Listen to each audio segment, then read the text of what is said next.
Meaning to do for quite some time now. I've owned this gun for about, well over a year now, and I'm finally going to get around to doing this review. This is the Beeman 1040. It's another Canadian Tire air rifle in my collection, and it's quite a good air rifle. It's very accurate once you get used to the trigger, but the problem with the trigger is it's quite stiff.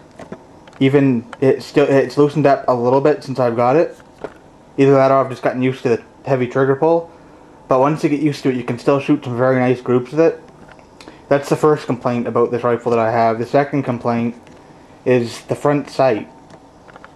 Not only is it made of plastic, which normally wouldn't bother me that much, but if you look at it, it's very, very thin, very fragile. There's no hood over it to protect it, which I'm probably going to make one out of a piece of sheet metal using tin snips. And but other than that, the sighting system is quite good. As you can see, it's a fiber optic sight. So is the rear sight, and see, it has the green dots back here. It's fully adjustable for elevation and windage by turning this knob and that knob. And the clicks are very positive locking, so you know it's built solid.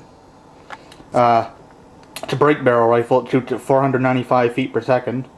Fires 177 caliber pellets. This may look like the Beeman dual caliber air rifle at Canadian Tire, but it isn't. It's just the Beeman 1040. It only shoots 177. But and it also looks very similar to the Beeman 1041, which I believe has a nickel finish on the barrel and comes with a scope. This rifle comes with no scope. And there's another rifle, I'm not sure what its name is, at Canadian Tire. It looks a lot like this, and it has a muzzle brake on the end of the barrel. If you don't know what a muzzle brake is, Google it. It's basically looks kind of like a silencer on the end of the barrel, and usually it has some holes drilled in it just to give it a neat look. On an air rifle, it doesn't serve any purpose other than just looks. But on a firearm, as some of you may know, it reduces recoil. Like, for instance, on a Barrett M107 50 caliber rifle, it reduces the recoil by over 60%. The stock is quite nice on this gun. It's I'm not sure if it's walnut or if it's beech finished to look like walnut, but either way, it has a nice finish on it. Some of you may not like this, but they have the Beeman logo on this stock. I don't really mind. I think it looks kind of nice, but some of you might find it tacky. The stock is held to the piston using Allen screws, so if you ever want to take this rifle off, if you wanted to make your own custom stock, like I did for one of my rifles, which I'll do a review for later, you have to use an Allen wrench to get these off. And there's another screw in the trigger guard you have to take off to get the piston out.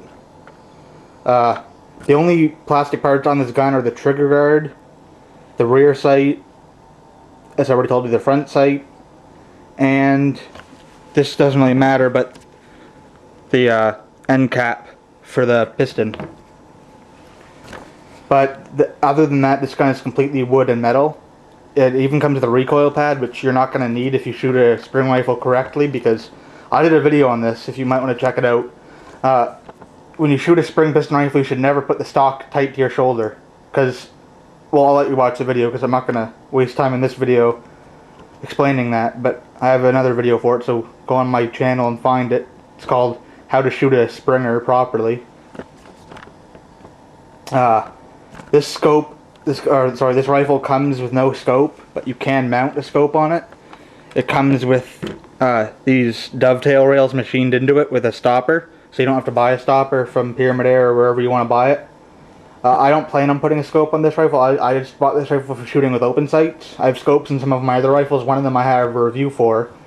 And if you buy a scope for this rifle, do not just go to Canadian Tire and buy a scope there, because those scopes are not designed on an air gun. You might say, well, if it can handle a firearm, it can handle an air rifle. That's not necessarily true. You can put a firearm scope on a pump action, a PCP, a CO2, or a single stroke pneumatic air gun, but you cannot put a firearm scope on a spring piston air rifle, because the way it kicks, firearm scopes are only designed to take a kick from the rear. Air guns, spring piston air guns kick slightly to the rear, then they kick quite hard forward, and firearm scopes aren't designed to handle that kick, and as a result, if you put a firearm scope on this rifle or any other spring rifle, it'll knock the zero out of whack after just a few shots, and you won't be pleased with it. But you can buy regular airgun scopes from places like Pyramid Air, DL Airguns, Airgun Source, any of those places. They're all good sites to order from. I've ordered from all of them. And as I said, it shot about a 1/2 inch to 3/4 inch group, 5 shots at 15 yards. I was shooting this off a rest. There's 2 here, and 1 here.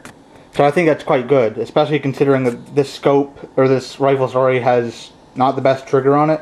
And it might take you guys quite a while to get used to this trigger, so if you don't like hard triggers, like I'm not a big fan of them. I don't think anyone is, actually, but the only upside to it is it's harder for it to accidentally discharge, which shouldn't happen anyway if you're shooting safely.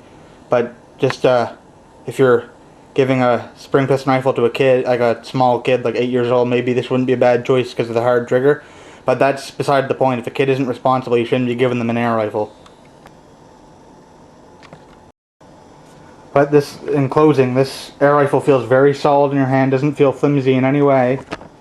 Like I said, the only thing that's flimsy on this gun is the front sight, which if you have the tools, you can buy some tin snips and buy a piece of sheet metal and cut it, and then bend the sheet metal over a pipe or something and screw it down on the front sight just to protect it. Because I'm afraid of putting this gun in my hard gun case with the eggshell padding, because I'm worried that if this gun shifts at all in that container, that the foam might push on the sight. Because like I said, this sight is extremely fragile. Like if you cock this rifle and your hand slides in the barrel and just hits it, it could break it right off. Like it is a major weak point for this rifle. But other than that, this is a great air rifle. I recommend it to anyone, especially for a starter air gunner.